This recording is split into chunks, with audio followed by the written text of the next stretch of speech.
денешната гостинка ни е доцент доктор Николина Здравевска, педијатар, неонатолог. Добар ден и добре ни дојдовте. Благодарам. Добро ме најдов. Чест ми е да сум дел од овој проект. Како решивте да станете доктор, педијатар, неонатолог? Зошто баш оваа професија? Според мене најубавата професија на светот. Не би ја заменила за ништо друго, без оглед на тоа колку е платена, нели првенствено е тоа нешто што не мотивира сите. Без оглед на тоа колку е стресно, колку е некогаш исцрпувачки, значи според мене е професија за која што сум сонувала од кога бев мало дете. Моите игри во детството со куклите беа дека тие се болни, дека јас ги прегледувам и им давам некаква терапија. Значи јас го знам тоа за себе. Не потекнувам од лекарско семејство, значи јас растев во една поинаква средина. Татко ми беше во секторот на финанси, беше долго години директор и он мене ме насочуваше да бидам нешто сосема друго, каде што ќе може искрено да ми помогне, да го наследам и така натаму. Меѓутоа, ете по завршување на средното гимназиско образование, јас во тоа апсолутно не се пронаоѓав. Значи нити во банкарство, нити во правната служба, во адвокатура, нити во нешто друго. Мислам дека тие предмети нити можев да ги учам, нити можев да ги разберам, нити пак ќе се остварев себе си доколку бев натерана да студирам нешто што не сакам. Што се случи кога рековте дека сакам да станам доктор? Мислам они знаеа дека ја сакам да станам доктор, но се обидуваа некако да ме предомислат, да ме насочат дека можеби тоа ќе ми биде подобро, дека ќе има подобра перспектива, дека ова е тешко, дека ова е долго, дека немам позади мене некој кој што исто така би ми помагал, би ми бил ветер понатака. Не, мојата желба беше присудна, дека јас бев одлучена дека ќе студирам медицина без оглед на сето тоа како и понатака ќе се одвива мојот животен пат. Една од предметите кои што навистина ги сакав на факултет беше педијатријата. Мислам имав повеќе опции тогаш како студент. Одиш по сите клиники, гледаш во што се пронаоѓа, што ти лежи, што не, што повеќе сакаш, што помалку. Лекарската професија е убава во секој смисол, секоја специјализација си има своја убавина, зависно кој колку во што се пронаоѓа. Имав среќа да после дипломирањето имаше можност да почнам да волонтирам на педијатрија и така почна уште повеќе да се развива мојата љубов кон тоа. Неонатологија беше одделот каде што почнав да волонтирам и таму завршив после специјализацијата и тоа ми се прикажа како нешто предодредено. И тоа искрено толку многу го засакав. Мислам дека нема поблагородна гранка да вие од едно мало новороденче кое што е туку родено и кое што наместо да си оди дома и да биде радост на целото семејство, мора да има некаков пролонгиран болнички тек.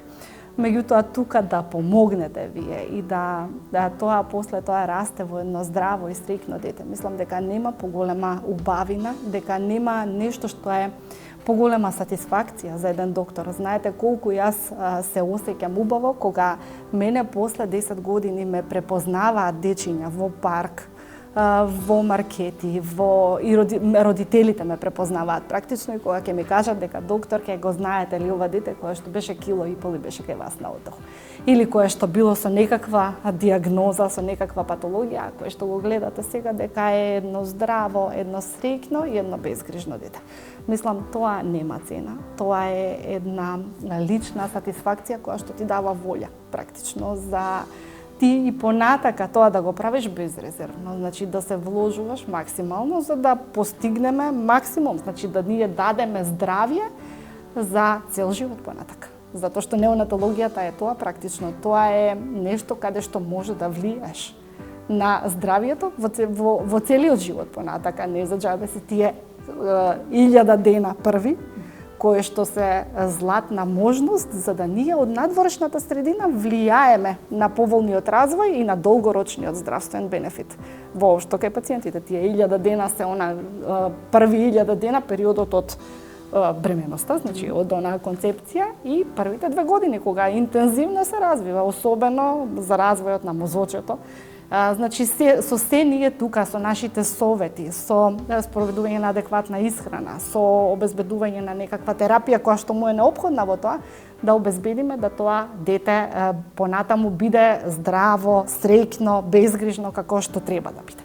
Кога ќе се навратите назад на студентските денови и кога ќе се видите сега, која е најголемата мотивација, бидејќи збориме за еден исклучително тежок факултет кој носи една голема одговорност, која е мотивацијата на доктор Николина да продолжи по тој пат и да не се откажува без гледање на условите, околностите во кои што се наоѓаме, нели тука, и воедно дали е тоа мотивацијата и на денешните студенти, бидејќи вие сте и доцент на медицинскиот факултет. Јас исто вака како што се однесувам спрема пациентите и како што се вложувам во професијата, се трудам тоа да го пренесам на моите студенти. Сите кои што биле кај мене на вежби со задоволство доаѓаат на неонатологија, се пресрекни, се презадоволни затоа што многу работи гледаат, многу им е покажано и тоа е направено со многу голема емоција. Мислам, како да ви кажам, и меѓу другото јас они гледаат и ги советувам дека ете може и тука да се работи, само треба да се има волја.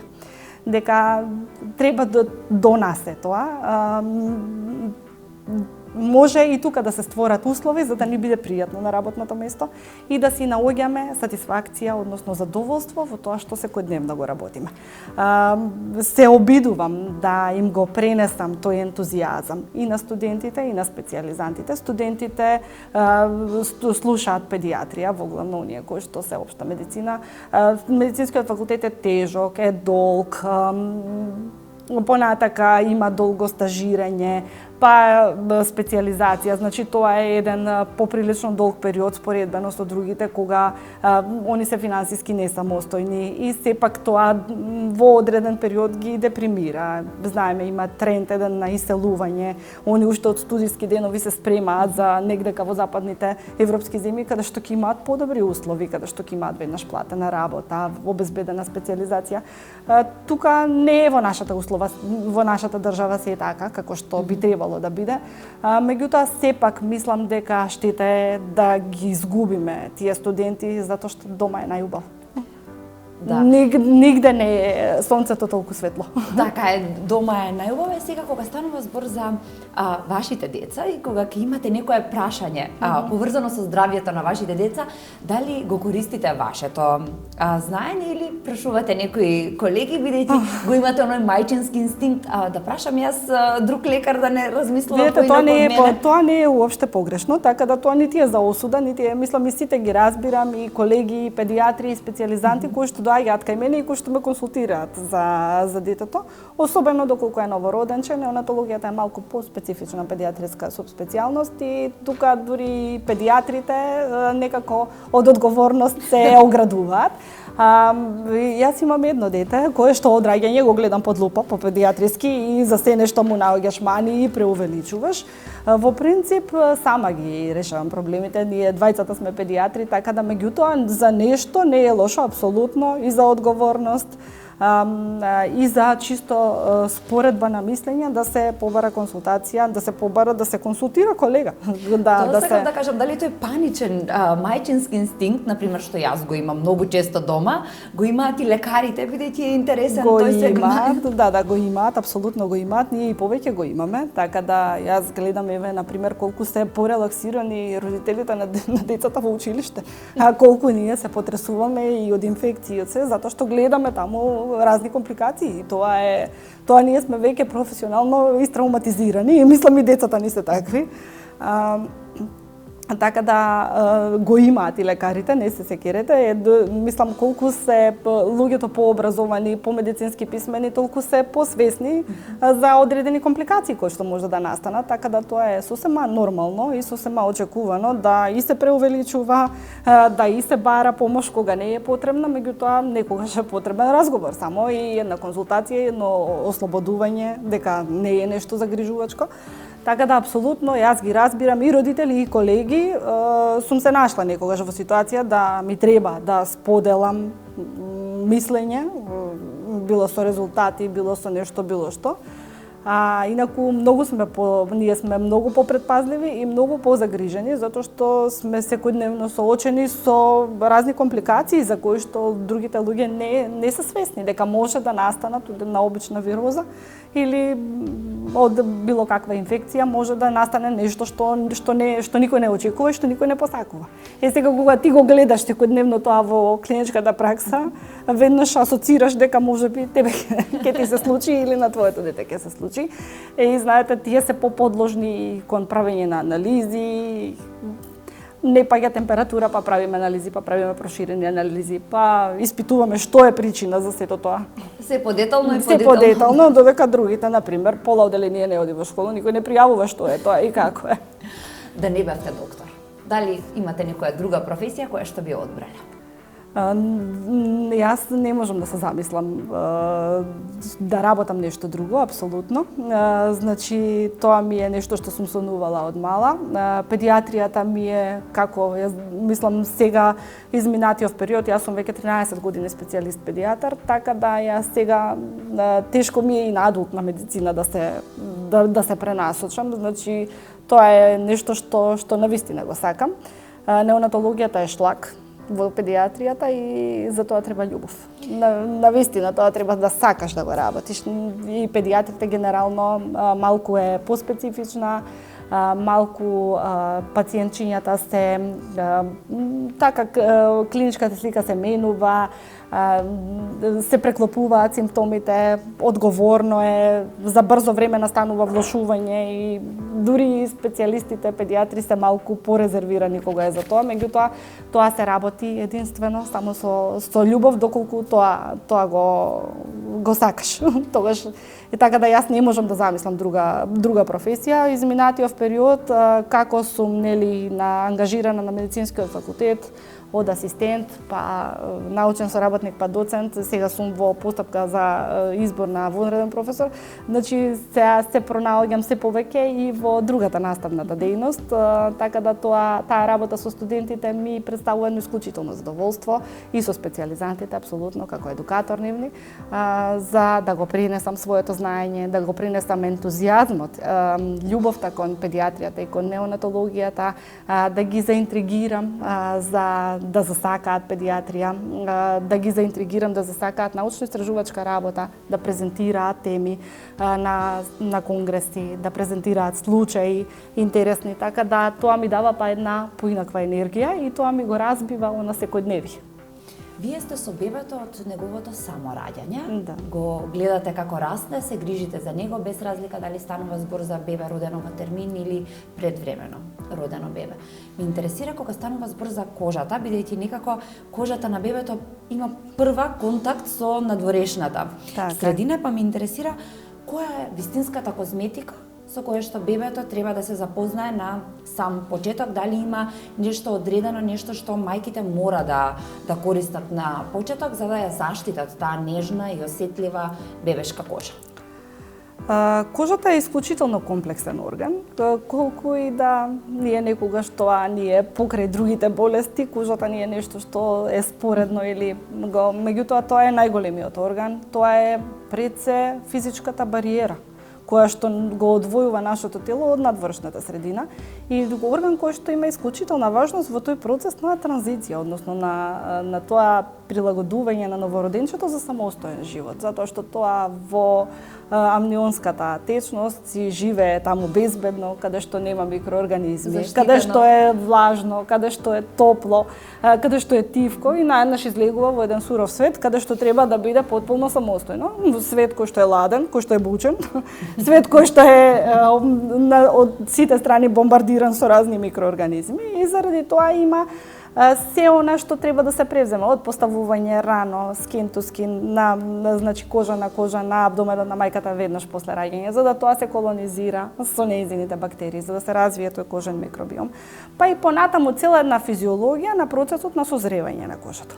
Новороденчето се развива со поинакви структури, се раѓа со поинаква структура на кожата, која што се разликува. Таа се разликува од возрастната кожа и се разликува не само во новороденечката возраст, него тој процес на созревање, односно на матурација на кожата е еден динамичен процес кој што трае цела прва година. Така што, колку имаме едно незрело новородено, тоа све ни е назад. Значи, прво треба да го достигнеме терминот на раѓање и затоа кај овие ние рачунаме коригирана возраст. Значи, кога ќе го достигнеме терминот на раѓање, па тек тогаш е таа негова коригирана возраст, значи, како да се родила. Да, апсолутно, кај термински новородени и кај оние кои што се родени пред време. А и кај терминските новородени кожата се разликува по многу нешта во однос на кожата кај поголемите деца и кај возрастните, односно негдека после година и пол, кога таа созрева. Пред се кожата ми имаме многу поголема површина на кожа во однос на телесната маса, тоа е нешто што е првата разлика, и кај предтерминските е уште поизразено тоа. Понатака кожата е потенка во сите нејзини слоеви и тоа ја прави многу поосетлива. Еве вака со народни зборови, значи да не збориме кои делови на кожата се понеразвиени, каде е.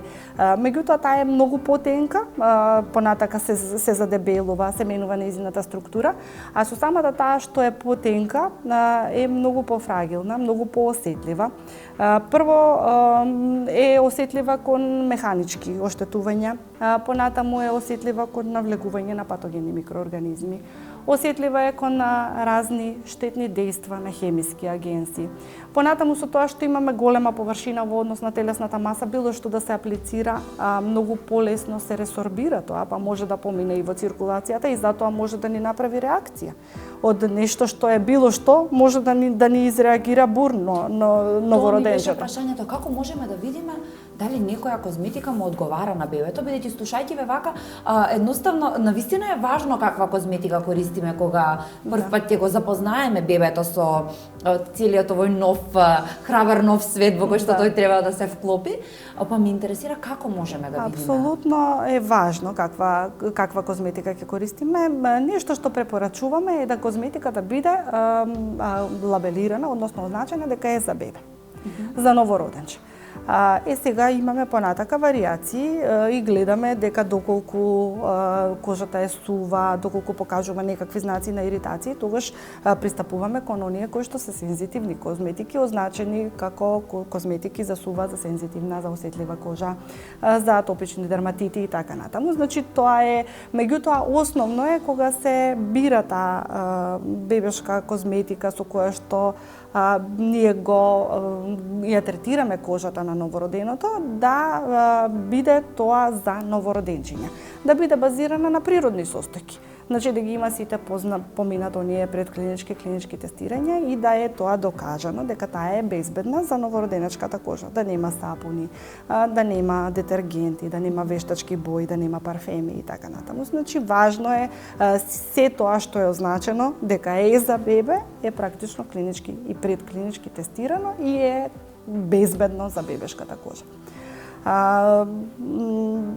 Треба да ја заштитиме адекватно, се заради тоа што таа е незрела, ви кажав, значи, нели, мислам, напоменав дека многу е поосетлива кон различни иританси, кон хемиски агенси, многу е поосетлива кон промена на температура, многу е поосетлива кон изложеноста на сончевите зраци, имаме намалена продукција на меланин и така натаму, значи има многу разлики кои што подлежат на еден физиолошки процес на матурација. Ме интересира како се прави разлика помеѓу атопичен дерматит, кој што многу често го имаат новородените бебиња, и наречеме кожа која што е во ред, која што не е подложена на, нели, која што не е толку многу осетлива, како тоа може мајката да го забележи и како Вака, јас малку ќе го преформулирам прашањето. Атопичниот дерматит се појавува негде околу третиот месец,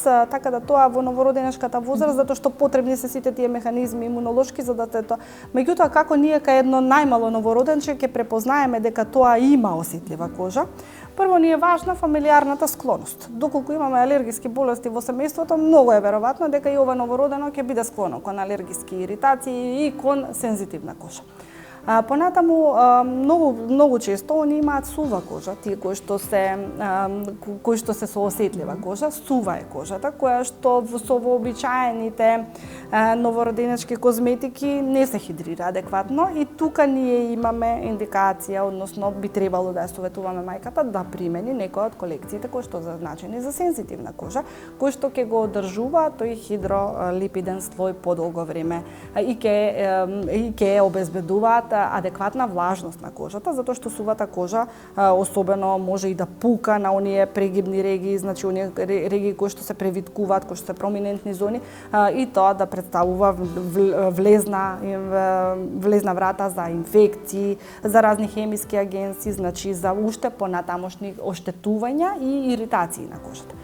Понатаму, значи, сувата кожа е еден од знаците дека тоа новородено веројатно има осетлива кожа. Црвенила, честа појава на црвенила се друго нешто кое што ни е исто ран знак.